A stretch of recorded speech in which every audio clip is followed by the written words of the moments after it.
folks, and this is a slightly new and different setup for the Backmarkers F1 show, but this is only temporary. Shaker is, of course, embarking on his Europe trip as we speak, so we just moved locations for the next 2 or 3 episodes or so don't panic. Just something temporary, but it's still myself and Tyler McDonald, and we're here to talk about the Canadian Grand Prix. Yeah, Shaker went to Italy before the Monza Grand Prix, which was poorly timed, but I mean, whatever. He gets to go to Italy, so that'll be fun for him. Pretty disappointing for Italy right now, too, with what happened with Ferrari. Yeah, that's we'll get into that discussion, but obviously initial thoughts are, come on, really? Like, it was such a great race, and it just got taken away from us almost. Yeah, exactly. And, obviously I was there in person, and... How'd you enjoy the experience? Yeah, it was good. I mean, you've been to a ton of Canadian Grand Prix now, but this one kind of spark a difference either way. And I see you got a brand new Renault hat, Danny Rick. Yeah, I was looking. I was on the search for an Alfa Romeo one because they were really nice, but they were already sold out by Saturday. Oh, jeez. Yeah, we'll get into that too because the racing. Well, I guess we can talk about it now. Racing Point had a supply issue. They had zero merchandise all weekend, which is interesting because one, it's their home Grand Prix, which the commentators said home Grand Prix. So I guess you can officially call it. It's a Canadian team, even though they're based in England. They're a Canadian team, so for sure. I guess that's official because that's what Sky Sports says. So you think obviously, wow, this is a great way to sell merch in our home race, but even though Lance Stroll he deals with clothing, doesn't he deal with clothing? Yeah, well, I think that's what he's known for, and he might have some sort of ownership in Tommy Hilfiger and those Michael Kors. I think there was some of the well-known brands, But yeah, I mean, this guy is known for this stuff, and they couldn't get clothing, as he said, to Montreal, which is unfortunate because I'm sure a lot of people would have loved some Lance Stroll hats and shirts and whatever. But yeah, definitely not good money sense from Racing Point. No, I mean, better on the track. Much better for sure. I just don't understand how you missed that. It's like you said, it's for sure their home race, and they got a Canadian driver. And to just not have any, like they had zero. It was zero merchandise. Last year they had merchandise, and the way it was set up last year is every team had their own little window, like a little shop section. So all the way from Williams to Ferrari, and this year only the top 3 teams had an actual store. And there was a couple little pop-up shops around the Grand Prix where I got this Renault hat, for example, and there was a couple of McLaren things. But I just felt like there was a big shortage in merchandise this year, which was really unfortunate. There was plenty of Red Bull and Ferrari, Mercedes stuff to buy, but the prices went up a lot, and other than that, there wasn't much to go around. Oh, F1's never expensive, is it? No. Come on. No, which is why the whole penalty decision just makes it even more frustrating. Yeah, oh, for sure. I mean, I guess we should go in chronological order of this race because we could go on for half an hour about that decision, but let's start with the race start and qualifying. We saw an unbelievable performance from Renault. They really looked like they had the car set up for Canada. Their straight line speed was remarkable, and Danny Rick really threw in the corners and got the most out of that car. And it continued into the race weekend because they had a great start as well. Good battle between the Red Bulls and Renault to start things off, and then of course Red Bull got the better hand of it. But if you're Renault, you're looking going into their home Grand Prix thinking, hey, we've got a shot at doing some big damage in the future here, and I think it's a huge confidence boost for that whole team. I think they're expecting another upgrade too in France. Oh, lovely. So yeah, this was a good step for them, and Ricciardo qualified 4th, which was very impressive. When we were following it there live in person, you kind of missed. I mean, we obviously knew that Vettel was on pole, yeah, but it was kind of hard to see on the screen the timing tower. And then after I found out Ricciardo was in 4th, which was really impressive. I think he was ahead of both Red Bulls, and I think he was ahead of Valtteri as well, right? Yeah, he was ahead of Valtteri because Valtteri had that spin in qualifying. Right, yes. And then lost one running in Q3, and then just couldn't get the car stuck in on his final run in Q3. Yeah. I mean, he ended up 5th or whatever, but still they got beat by Renault. No, I mean, it was good for them, and they've had a really rough couple of weekends, too. So, along with Racing Point, this might be a turning point. No pun intended. Points. It could be because, again, another poor qualifying. They just don't have good qualifying trim. But their race trim is fantastic, and the strategy they used to keep Stroll out on the hards for a crazy amount of time, really, flung him up the track in terms of track position. Obviously, he did a great job driving the car himself to get that far, and he ended up in a great points finish for him. You could tell on the radio right after he was very happy about the performance and getting points at home, especially after last year's lap one disaster. So huge for Lance Stroll, huge for Racing Point. Maybe another track that will suit him as well in Paul Ricard, because it does have a lot of long straights there as well. Yeah, he did 45 laps on that first stint. Came in afterwards, and he was another one that was kind of difficult to follow because we were obviously so focused on the Hamilton-Vettel battle. But for him to get P9, I mean, he qualified 18th and then started P17 because of some of the penalties. Yeah, Magnussen starting from the pit lane too, yeah. So, and I saw the radio after the race, and he was super excited. That's the most animated I've ever heard him on the radio. Yeah, he's not the most animated person on the radio usually. Yeah, which is nice to see finally. So yeah, it's unfortunate Perez couldn't get up there a little bit further, but he said that this might be a turning point in terms of his season. So let's hope so. But to get 9th and in your home race again, which is good. He scored 2 out of the 3 times in his home Grand Prix so far, so that's not bad odds. Yeah. If you're Lance Stroll. Let's back it up to turn 1 and the incident between Albon, Grosjean. Well, I guess Grosjean wasn't really in it. I think Perez was there. Yeah. Anyways, Albon ended up losing his front wing, and Grosjean ended up taking Albon's front wing right in the helmet, and it was Just like punched it out pretty much beside him. And he had to get that out, and he kind of had to take evasive action. I don't blame him. He's got a front wing. He's trying to somehow. Yeah. But that really wrecked Grosjean's race, because obviously that's hard. It's hard to get back on track at the end of turn 2 if you kind of miss turn 1 and had to make that tight turn while everyone's flying around you.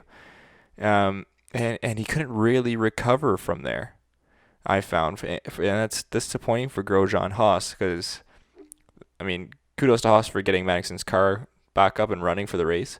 But they were really relying on Grosjean to have a good performance, and just kind of on the wrong end of the stick in turn 1, and then he couldn't pull some magic in the rest of the race.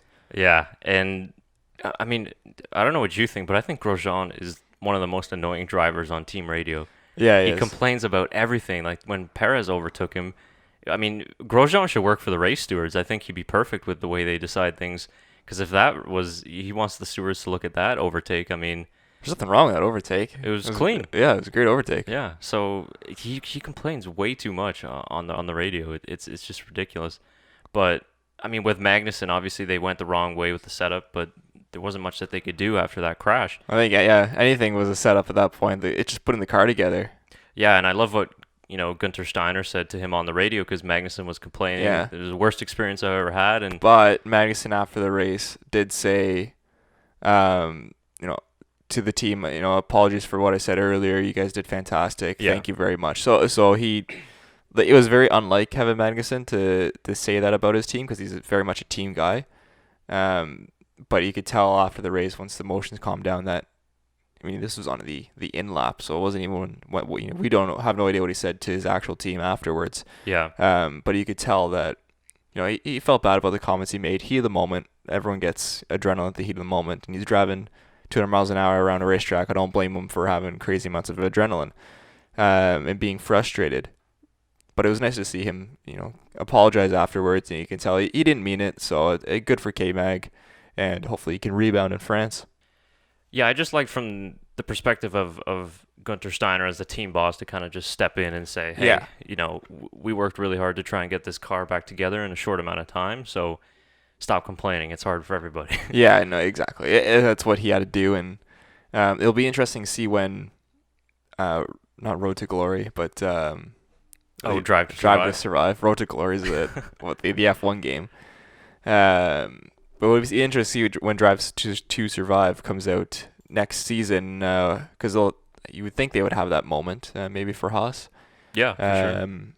And to put that in the show and see what happened. Yeah, I think that would be great. Yeah. Good for them. So, yeah, but I agree. I don't blame Magnussen for feeling that way, and especially as a racing driver.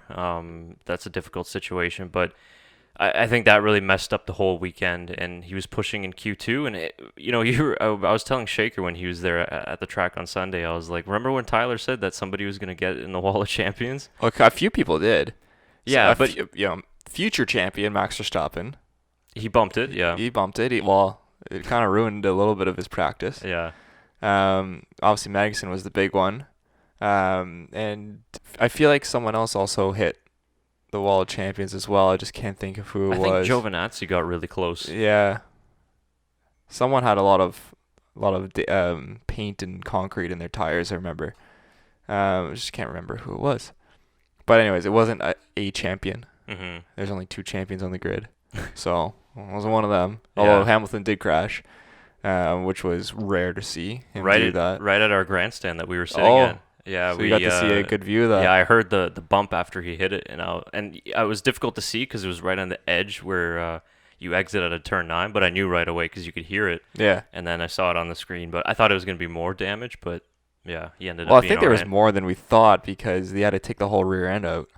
Well, off, and no gearbox change, which was fortunate for him, unfortunate for F1 fans that wanted to see a Hamilton fight through the field in an exciting race. We got an exciting race anyways until the last 15 laps, 20 laps. But that was it for the Wall of Champions. I'm glad he got someone. Yeah.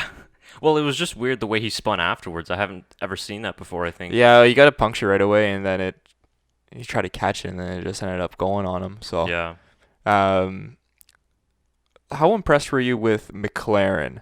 Because, on that first lap we saw, Norris get overtaken by Verstappen and then come right back and get him down the straight.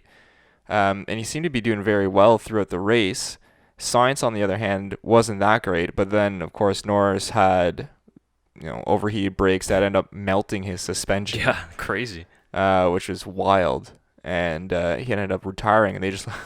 Funny, they just left the car on the side of the road for the whole race. Yeah, I saw that afterwards. I was so surprised. Yeah. Because a car could easily hit into that. Well, and Giovinazzi spun in that area and almost hit it. Yeah. Well, not almost hit it. He was probably 50 feet away, but he could have hit it.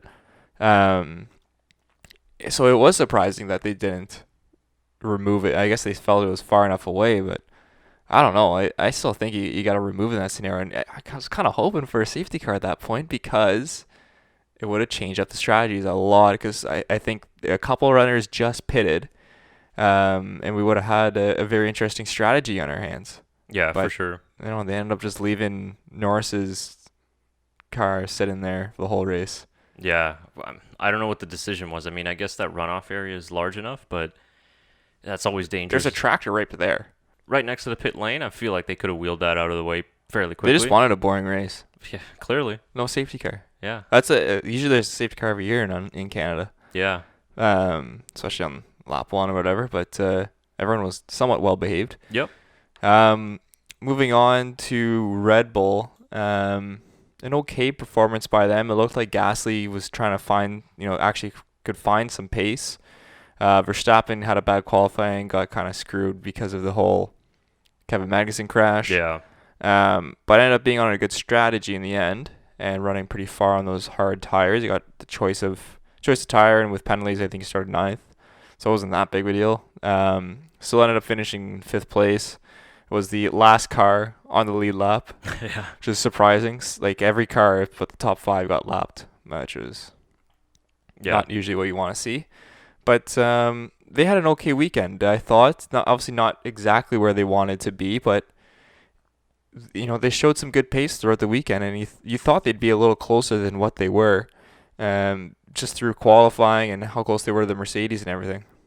They always seem to struggle at this track. Obviously, we know the power deficit has become a little bit, has sort of leaned out a little bit now with Honda because they are bringing more power, but Canada in this turbo hybrid era, they sort of struggled at. Obviously, Ricciardo did win there in 2014, but it was kind of a crazy race that saw him benefit from a couple of cars retiring. But yeah, I think the qualifying really would have hindered it. But I think Max said that even if he would have started P3, he probably would have finished P5 in the end. Right. So it seems like that was probably the best they could have gotten. It's kind of pretty disappointing from Pierre Gasly to finish 8th. I didn't realize he was that far down. The 2 Renaults finish ahead of him was pretty disappointing that he couldn't split at least one of them, or be right behind Max in sixth.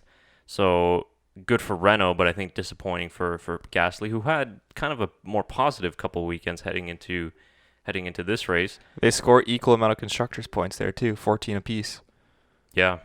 Yeah. So Red Bull won't be happy about that. Obviously, No. like Renault is not close to them, but still. Yeah, and Renault with their finish moved up to P5 in the constructors, which is really good for them because they were way down at the bottom. I think they were ninth. Yeah, they were eighth or something like that. I think around eighth or ninth. It was very close to the bottom. And Daniel Ricciardo again, really, I think outclassed Nico Hülkenberg in this weekend. And his battle between him and Valtteri Bottas, even though it was fantastic. Yeah, and Valtteri got by him eventually, but the way he was defending and being able to hold off the Mercedes was super impressive. And if Renault can improve their car, that's what we're going to be able to see from from Ricciardo. That's what we're going to be able to see from Ricciardo in the future. So that was nice to see him because the last couple of races we really haven't been able to see the old Daniel Ricciardo. No, we haven't. He's been kind of still getting used to the Renault, but you can tell he had his Danny Rick mode and attacking all the corners, as I mentioned earlier on.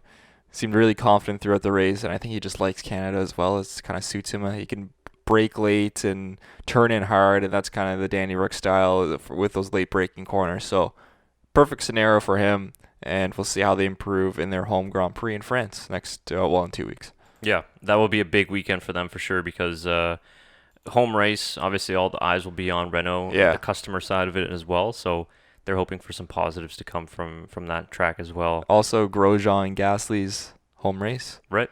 Yeah. So they'll be looking to improve big as well because I think they both crashed out in the first lap last year. Yeah, I think so. Well, I think most of the French drivers did last year. Yeah. Was there only 2 French drivers last year or was there 3? Ocon. Oh, that's right. Mm-hmm. Yeah, I forgot about him. I think he also crashed as well. Yeah, I think he did. I remember no French drivers finishing the Grand Prix. Yeah. So he must have got out somehow. Yeah. And another driver I wanted to talk about when I guess the sort of driver of the day conversation comes out, you could maybe include Daniel Kvyat in that conversation. Yeah, he had a fantastic overtake on Carlos Sainz after Stroll got Sainz on the straight. Gave Sainz kind of a bad run through the wall of champions, the last chicane. And Kvyat had a fantastic run and dived down on the inside, and somehow he got that car slowed down for turn 2 because I didn't think he was going to. I thought he was going to go way wide, wider than what he did. It looked like Sainz maybe could try and sneak one back up going into turn 3, but just so much grip on that Toro Rosso on the outside, it flung away. It was a fantastic overtake by Kvyat, and once again, he's proving it that he can drive in F1, and I think he's been the most impressive driver so far this season. Along with Bottas, obviously Bottas, but if you're not talking about the top 3 teams, he has to be up there, and you have to be thinking, if you're Pierre Gasly, maybe Danny Kvyat could slide in there. Maybe they think Gasly's just not ready for that top Red Bull spot. It's gonna be very interesting to see because Red Bull's always keen to do this. Yeah, I think Kvyat's. I would agree. I think he's driven really well this season. And he had that maybe one mistake you could say in China, which I don't even really think it was necessarily his fault. It was that lap 1 kind of incident. But when I looked at the Toro Rossos on track this weekend, they look really strong. They look really good in the corners. I was a little bit disappointed with where they qualified because I thought they'd be a little bit higher up. But obviously Albon had the tangle in lap 1, which kind of messed up his race because he really wasn't able to gain anything back after that. But Kvyat made a decent run through the field and got the 1 point, which is decent for them. But I don't know if Red Bull would go down that direction again with Kvyat. But I think that they're looking at Pierre Gasly very closely, and they're expecting some results for him. And like you said, we know Red Bull is not afraid to change drivers in a second. So just a question of whether they want or they think Kvyat is ready again to be in that Red Bull seat. Yeah, exactly. It'll be interesting because you have a unique scenario with all these Red Bull drivers coming up, and Kvyat's impressed. Gasly hasn't so far, and Kvyat has driven that top seat before, and maybe they'll think maybe now he's ready. So we'll see how these things move on. I don't think a change will be made until the summer break if that happens. So I think he has until that time too. Yeah. Until Helmut Marko maybe looks at his decisions and sees who he can bring in. Yeah. But I mean, it's tough for him, right? Because their car isn't as great as it has been in the last couple of years. But at the same time, Verstappen has still been able to get some good results, whereas Gasly hasn't been able to find his rhythm yet. Yeah. And we're at race 8 now. We're in France, so like I said, summer break's not that far away. It's what, 2, 3, 4 races away. So yeah. I'm not going to say that he's on the chopping block just yet, but I think that, I mean, there's rumors that Nico Hülkenberg might come in and replace Pierre Gasly, I think, at the end of the season, but I really think those are all just rumors at this point. I think that's a rumor. I don't think that Red Bull will do that. Yeah, I don't think so either. I think Hülkenberg and Ricciardo are there until 2021 for sure. Yeah, I think so too. I think Renault wants to hang on to those two guys. Yeah, for sure. And so what else do we have before we get on to, obviously, the main topic? Because that was pretty much the main talking point. I mean, up until then, it was a fairly kind of straightforward F1 race. There wasn't too much action going on. No, but it was really exciting to watch Hamilton chase down Vettel. I know there wasn't like the overtakes that we were looking for, but still there was that anticipation of when he's going to get past and the close down and you know when's this overtake going to happen? Last 5 laps, last 10 laps, is it going to happen at all? It was really interesting to watch, and then that happened. Yeah, so let's get into it. So what we usually do at the race is around lap 50 or so, we leave wherever we're watching, and we go to the casino straight because eventually you want to run onto the track to watch the podium. So we left just as Vettel went off track. Like, I was watching it, and I saw Vettel had went off track. Did he go off track at your corner or the next one? He went off track at 3 and 4, so it was before you. Yeah, 2 corners before where we were sitting. So once I saw it, I was shaking my head because up until that point, he was managing the gap, and early in the first stint, he was able to have a good, decent gap over Hamilton. Yeah. And then Hamilton was closing a little bit, but Vettel was always able to maintain his pace and maintain the gap. But, from a fan perspective being there, it was exciting every time they came through because they were very close. And it's like you said, it's what we wanted to see from last year and then was something that we haven't gotten this year. Right. And then when I saw on the big screen that he went off and the commentators were saying, oh, he's off, but he still maintained the position. But yeah, maintained the position. And, I mean, it's a tight circuit, Montreal. There's not much room to go. Hamilton was on and obviously trying to capitalize on the outside. There was room there to keep going. It would have been tight, obviously. They were tight when Hamilton backed out of it. Yeah. And it just looked like Vettel was catching the slide through the grass. I mean, it's grass. It's slippery. I was watching this video, Chain Bear F1. I think I've mentioned him on podcast before. Unbelievable YouTube creator who does kind of F1 explanations on certain things, and it is very informative to watch. He did this thing about runoff areas and how the most grippy runoff area is just regular tarmac, and then it goes. I think gravel was better than grass, but not as good as tarmac because you can still you're only losing speed on that top spot, and then grass doesn't really do much. It's very slippery. It's not really the best safety runoff area. I know that's not good English, but whatever. I get it. You get what I'm trying to say. Yeah. And it's slippery. It's hard to catch the car coming through the grass, and the way he angled it. I mean, he's trying to catch the slide, got through the grass, was lucky not to fling back and not only hit the wall, he would have nailed Hamilton. For sure. Probably took them both out of the race. Yeah, which, I mean, Charles Leclerc would have won. But I don't know. He couldn't do anything else. Yeah. I don't know what else he could have done. He's more I think at that point he's not focused on keeping the position. He's focused on keeping the car in the race, and then figuring it out at that point. Okay, let's see how I can get back here. And there's no fault to Mercedes. I think a lot of people are going to be upset with Mercedes for, being like, well, it's an unsafe re-entry. Make sure you look at that. Ferrari would have done the same thing. Every team would have done the same thing. They would have complained. That's just the nature of the team. So you can't blame Hamilton obviously at all. You can't blame Toto. It's just an unfortunate decision, isn't it? Because it's not worthy of a 5 second. It's racing. Yep. It's hard racing. Hamilton forced Vettel into the mistake by pressuring him. Vettel made the mistake, recovered just enough. Hamilton avoids the collision, and they keep racing. Hamilton would have had a great run through the hairpin going down the straight because Vettel would have had grass all over his tires, and that's where probably he could have overtook. Would have had DRS. Yeah, he would have everything, but that's not how it went. It went with the 5-second penalty and ruined the race.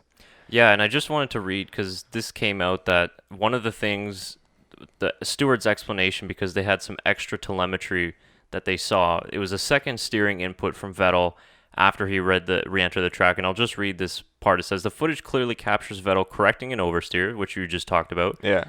Moment as he rejoins the track, which is shown by a sharp steering wheel movement to the right by the German. So that's him steering into the oversteer, which is what you're supposed to do. Yeah. Every Button said that. Karun Chandok said that. Every driver said that. Yeah. So then it continues to say, shortly after that, however, Vettel has dispatched the oversteer and begins steering to the left to follow this direction of the circuit, suggesting he is now under control. So we're all good until that point, right? Yeah. But a split moment later, rather than keeping to the left, Vettel is shown to release the steering wheel, which allows his car to drift to the right, cutting off the route that Hamilton would have taken had he had clear space. The movement to straighten the wheel, which put Vettel into the path of Hamilton, is believed to be key in the unanimous decision by the stewards to punish Vettel. So here's the problem I have with that, though, is the telemetry, what it's saying is, he had the oversteer re-entering the track, which he steered into and corrected, right? Yeah. And when we go back to this point, it says, just here. So he began steering to the left to follow the direction of the circuit, suggesting he's now under control. So once he was under control, he was steering to the left to get back into the circuit. Right, but like when he went over the curb, when he re-entered the track, so he's catching the oversteer. He got the curb sent him back onto the track where he turned left to go back on the track. But the problem is that the curb will kick out the back end because it's hopping in midair. Right. It's in midair, so he's gonna have to catch that again, and that's what they're saying, is him turning left or turning right into Hamilton, which is wrong because he's still not under control. Right. But my point about it is, once they say, because he says suggesting he is now under control, so after he's under control, they're racing. Yeah. You can move to the right to block Hamilton. That is well within Vettel's right to do that. You can't move once you're in the braking zone, like, let's say Verstappen and Ricciardo did in Baku. Right. But you could move that. I mean, here's an example with the same race, Ricciardo versus Bottas. Yeah. I mean, Ricciardo was weaving on the straight to block Valtteri's overtake. Yeah, and then when he got to the braking zone, he had his movement to the inside, and that was it. So why didn't they penalize Daniel Ricciardo with a 5-second penalty? I mean, was that not dangerous driving as well? Because that's what the stewards used to decide this decision. So to me, this evidence really doesn't support their penalty and why they gave it, because they just proved that Vettel had a safe re-entry. As the safest as he could. Yeah. Because the alternative was he would have just let the car go all the way to the right, don't correct the oversteer, and then both of them end up in the wall. Yeah, and a dangerous crash because it's probably a T-bone toward, obviously, the side of Hamilton. Yeah. Would have been a very dangerous crash. Exactly. And he had cars following, and it could have been very ugly. I think that Vettel did the best that he could to re-enter the track as safe as he could. I think you saw that he did look in his mirror. I mean, he made the best effort that he could to re-enter safely. But then after he got control of the car, I mean, he's back to racing, and he wants to defend that position. I think that he knew Hamilton was there afterward, and yeah, did he squeeze him? For sure that he did, but he's racing. I mean, this is a race. He wants to win the race. He's not just going to park the car, do a blind spot check, let Hamilton go by, and then continue racing. Yeah. So this whole point by the stewards here, they proved that he was under control. They proved that he did re-enter the track as safe as he could, and then after what happened was just racing. And so that's why everybody's so upset about the pole penalty decision, because it was a racing incident. And if we're not going to let these guys race, I mean, what's the point of showing up? I mean, it's very expensive to buy tickets to this race. People that are spending 2 hours at home watching it, and then all of a sudden it's just taken away because of some sort of stupid decision by probably a bunch of people that haven't raced before, because the consensus among pretty much every driver, 98%, is that it was not a penalty. It was not worthy of a 5-second penalty. Yeah, exactly. And it would have been great to see how they finished the race. Um, I mean, I know just watching on TV, when that graphic popped up, it kind of just like it sucked the life out of you. You're like, oh, and I wasn't interested in the rest of the race. Yeah, no, of course not. And when you look at when the penalty was handed out too, is lap 58 of 70. Yeah. So, I mean, first of all, it took you almost 20 laps to make a decision. I mean, maybe not so much. It was around 15 like 10, laps. 10, Yeah, 10 or 15 laps to make the decision. I mean, if you would have made the decision a little bit faster, maybe Vettel would have had more time to create a gap, which I doubt anyway, because Hamilton was closing in on him. But when you look at it, why didn't Hamilton go to the inside and pass him through there? So, in my opinion, when you look at the whole incident, did Vettel squeeze him? Yeah, for sure he did. Did did Hamilton have to back off a little bit to avoid an accident? Yeah, for sure he did. But all of that is part of racing. And at the end of the day, to give him a 5-second penalty, which determined the race, it decided the race, is just absolutely ridiculous. And I think everybody can agree from that standpoint that if the roles were reversed or if it was other teams involved, it would just be as ridiculous. It's not just because it's Mercedes. No, it's not. It's the fact that the stewards and the FIA decided the race for us, and they handed Mercedes a victory and stole it away from Ferrari. I was really interested in the last couple of laps because when the Alphas came in, I don't know if it was Kimi or Giovinazzi, and I was like, oh, please tell me they're gonna like put him out just in front of Hamilton and like slow him up a bit or something like that to kind of let the people have their race. But no, it was just him coming in for, I think, to retire. I think one of them retired or something like that. I was really disappointed, but I was really hoping that like an Alpha would kind of meddle into the race, and we'd have this whole controversy. Well, it's already controversy, but even more of one. It would have been pretty entertaining to see. And I just wanted to read the tweet from Mario Andretti because I think he summed it up the best when he said that I think the function of the stewards is to penalize flagrantly unsafe moves, not honest mistakes as a result of hard racing. What happened at the Canadian GP is not acceptable at this level of our great sport. Yeah. And that's Mario Andretti. That's Mario Andretti, and he's spot on as you would think he would be because, well, he's Mario Andretti. Yeah. One of the greatest racers ever. Maybe they should put him in the... Maybe they should have... The FIA should be made up of former F1 drivers. Or former drivers. I don't know who it is, but the stewards should be... Agree. Jensen Button should be up there. Yeah. Put Mario up there. He can be the lead. Yeah. Put Jacques Villeneuve up there because he'd be entertaining as hell. Oof, he just gives Stroll black flags. Yeah, he would. Yeah, I don't know. It'd be fun. You can put Johnny Herbert up there. Yeah. He doesn't do much during the Sky Sports. I wish he could talk more because he has very good insight, but he just doesn't have much airtime. He said the same thing too. He was, really disappointed with the decision. And I think that he just says it really well. I mean, the stewards, they're not there to police racing incidents. They're there to police somebody that's just really unsafe. I mean, we've seen Kevin Magnussen, just somebody that pops into my head, make some unsafe moves in the past. Something that just blatantly leads to potentially a crash, like Hulkenberg, what happened in Spa last year, something that could have led to serious injuries. That's something that should be punished by in-race penalties or fines or reprimands, super license points. Yeah, because Vettel got 2 super license points taken off for this, which is just ridiculous. Did he? Yeah. What? Yeah. How do you know that? It's just crazy to me, and these are 2. Are you sure that wasn't for the post-race antics? No, which by the way was just unbelievable, amazing. Good for him. That's the sport. Because the sport didn't need the penalty, but it needed that. It did need that because that had everyone talking. It was all over the media outlets. It was definitely the right thing to do if you're Vettel. Yeah. It's hilarious he didn't park his car down there. One, I thought he was going to storm up, get the elevator, storm up, and start punching FIA stewards in the face, but he didn't.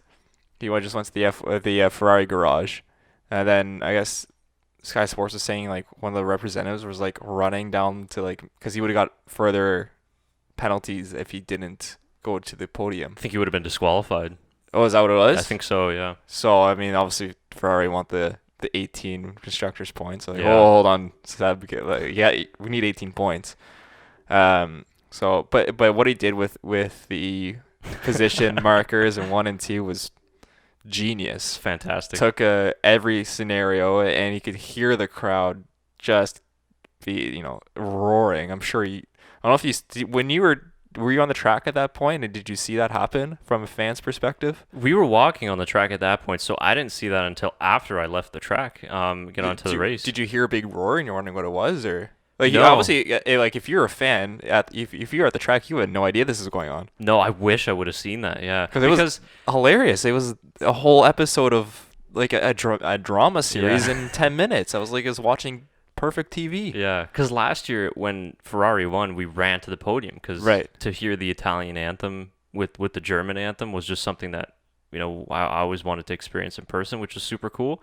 But when Hamilton won, it wasn't much motivation, so we're just like, yeah, we're just gonna walk. We're just gonna stroll because it's almost like 1.5 kilometers from where we were to get to the podium place. Did you end up picking up a DRS sign or something? Oh my god, dude! People were taking everything off, everything. I've never seen that many people. Like I've seen on Twitter a couple of races where people take DRS signs home, but people just got inspired and they were just ripping off signs. Oh my god! Pointless signs too. Like Liqui Moly was a sponsor. They're taking Liqui Moly signs, and man, they were huge signs, and people were taking them on the metro. What? Yeah, like guys, they just let them take it. They just didn't stop them. No, some security guards did, but others didn't. They got through. Like one guy had a massive Pirelli sign. 2 people had to carry it, and they were just taking it home. And I mean, I was looking for a small DRS sign, but when I saw how big they were, braking marker, like 100-meter braking marker or something. But people were taking like letter Fs and everything, and I'm just like, Fs from where? I don't know what it stood for, but they were just on the fence. But people were getting up on the tire barriers and just ripping stuff off because they were zip tied. Oh my god! Everybody, animals in Montreal. They were, seriously. I was like, oh my god, this is crazy right now. That's hilarious. But yeah, so I didn't see this until after the race, and when I saw it, I was like, Vettel wasn't my favorite driver before. He definitely is now, and I think the way that he handled it, that was probably one of the most disappointing moments of his career. Yeah, I think so. And there was talk of retirement from him, and questions of whether he would retire, and he said, no, I still love racing, and I still love doing this, but he was really defeated after this weekend, and he even said, like, this is not the sport that I fell in love with and grew up, and why I wanted to become a racing driver. So I would be interested. I'd be really curious to sit in on that briefing afterwards and what he really had to say behind the scenes, because I'm sure that he would have said a lot more if he was allowed to. But I think that his radio message after the race kind of sums it up, and to see how disappointed they were. And I think he was right. I don't think he did anything right in that scenario. And Ferrari actually put up a flag at their home base, because every time they win a race every season, they'll put up a Ferrari flag, and they put one up at their factory. They won the race. True. So. Which is I don't know. I mean, maybe people in the comments can let us know. But when was the last time something like that happened? Where I think the last time was Lewis. 2008, I think. So where he crossed the line first, but got demoted. Yeah. Yeah. And it was after the race. It wasn't during the race. During the race, I'm not 100% sure if it was 2008. Yeah. It could be 2009. I'm sure people will tell me. Yeah. But he was on the podium and everything like that as he won. It was after the race where they gave him a penalty. Yeah. And he got demoted. So yeah, it was weird. I don't remember the last time that this happened in race. We saw dramatics like this, which it's definitely going to go down in history. We watched F1 history because it's one of the most dramatic moments in F1 history. Yeah. We thought last year's checkered flag a lap too early was massive, and it's going to be nothing compared to this. Right. Yeah, and the wrong type of history too, which is really unfortunate. And I think F1's YouTube video for the race recap had 22,000 dislikes. Oh on yeah, it or for like sure. It was unreal. Yeah, people were really pissed, and I think everybody was unanimous. I saw some people that were saying that this is vindication now for the people that were saying that the penalty was unfair, and it's like, well, again, I think that the incident aside, the penalty was just way too harsh. I think we can all agree that Hamilton was squeezed a little bit and had to back out, but again, still, to determine the race just by that penalty was just completely wrong. And I don't know if any changes are going to happen in terms of the regulations. They should. I think there needs to be a review. I think maybe the Grand Prix Drivers Association needs to come in and sort of etch out the rules a little bit better with these stewards. I really hope. Remember, as last year, 2 years ago, they did the F1 drivers briefing. They put a camera in there. Yeah. Put a camera in the French Grand Prix drivers briefing. That will be must-see TV. Yeah. And I think Ferrari are going to come as well. I think Vettel's going to come back with a massive vengeance in France. I hope so. And France is going to be the French Grand Prix is going to be one of the most watched Grand Prix, I think, this season because of this incident. And I think a good track for Ferrari. Yeah, very good track for Not Ferrari. a lot of corners. Yeah. Well, just pretty much massive straights. And again, when you look at the weekend for Ferrari, they were not the fastest. Race pace wise, Mercedes was still had an advantage. Straight line speed, obviously, Ferrari was much better. But I saw trackside. I mean, we heard this all year talking about how the Ferrari looks under control. It looks well planted. But I really saw at trackside how it doesn't really stand out to you. Yeah. In the corners, they're just kind of going through the corners, whereas Mercedes is really aggressive. And a little bit of oversteer on the exit of the corner, but they're just so much faster. And you can clearly see it at trackside. So I finally understood what all the commentators were talking about. But even though they weren't the fastest, they still got pole position by a brilliant lap from Vettel, maybe one of his best of his career. Fantastic. And in the race, too, they were holding him off. If that incident doesn't happen, does he hold off Hamilton? Yeah, I think he probably does, because Hamilton had DRS for a number of laps and wasn't able to get him. So I think Ferrari would have been able to hold them off. And, man, when you look at how difficult their season's been, that's 2 race wins that they should have had that's been taken away from reliability in Bahrain and now stewards in Canada. Yeah. Just a big kick Maybe for the French Grand Prix, we'll calculate what the standings would have been. Yeah, that would be interesting. Interesting for sure. We'll do that calculation for the French Grand Prix. Yeah. I guess let us know what you think about the incident. I'm sure you have your opinion, and let's use the comments below for a voice of that opinion. Let's hear what you have to say. If you guys want to argue with each other, go ahead and argue with each other. And it's one of the most controversial moments in F1 history, and especially the last decade, maybe since the Multi-21 incident with Seb. Yeah, it could be.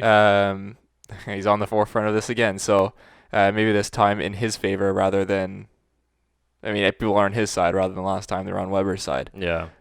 So let us know what you think and whether or not what changes you want to see, whose side are you on, or your view of the incident, and just rant down below. Yeah, I think we'll maybe step aside from the comments and look at them from afar because it might be pretty. And maybe we'll read over some of the best points. Yeah, for sure. In our French Grand Prix preview. Yeah, I'm sure we'll still have some to talk about that for France. But yeah, so you can check out all of our Canadian Grand Prix videos on our channel. We've uploaded as much as we could that we took from trackside, free practice, driver's parade, the pit lane walk we did on Thursday before the Grand Prix weekend. You get to see the drivers, you get to see a team setting up their cars and stuff like that, which is pretty cool. So check that out. That's all in a separate playlist alongside of this podcast. And we also got our pictures up. We will post that up on Twitter and on Instagram, some of our best shots from the Canadian Grand Prix.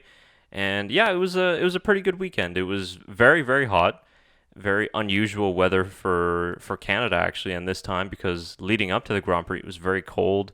It was very wet. I mean, we really didn't have many days where it went over 20 degrees, and perfectly for Montreal on the Grand Prix weekend, it was 30 degrees, 50-degree track temperature for Sunday.